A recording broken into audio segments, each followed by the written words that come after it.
সকাল 8টা থেকে 10:30 পর্যন্ত ইউল্যাব যে সেন্টার, সেই ভোটিং সেন্টারে কোনো ধরনের সাংবাদিককে ঢুকতে দেওয়া হয় নাই এবং কোনো ধরনের অবজারভারকে ঢুকতে দেওয়া হয় নাই। 10:30 নাগাদ যখন আমি সেখানে যাই তখন দেখি এতক্ষণ পর্যন্ত কেউ ঢুকতে পারে না, সবাই বাইরে দাঁড়িয়ে আছে সাংবাদিকরা। তো এতক্ষণ ধরে কি ঘটেছে? 10 জন পোলিং এজেন্টের মধ্যে 6 জনের ছাত্র দলের, বাকি কাউকে ঢুকতে দেওয়া হয় নাই এবং একজনকে, একটা সংগঠনে একজন পোলিং এজেন্টকে বেরও করে দেওয়া হয়েছে।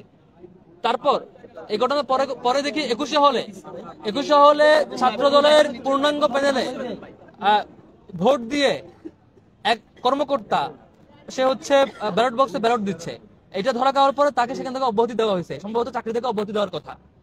তো এটা এটা তো একদম ফুটেজ সহ ধরা গেছে, যে কারণে অ্যাকশন নিতে বাধ্য হয়েছে। কিন্তু টিএসসি ঘটনায় এখান থেকে সম্ভবত আমি 2 ঘন্টা আগে এখানে প্রেস কনফারেন্স করছি এই প্লেসেই, বলেছে যিনি অপরাধী ফুটেজ বের করেন, যিনি অপরাধী তাকে বের করেন, তার বিরুদ্ধে অ্যাকশন নেন।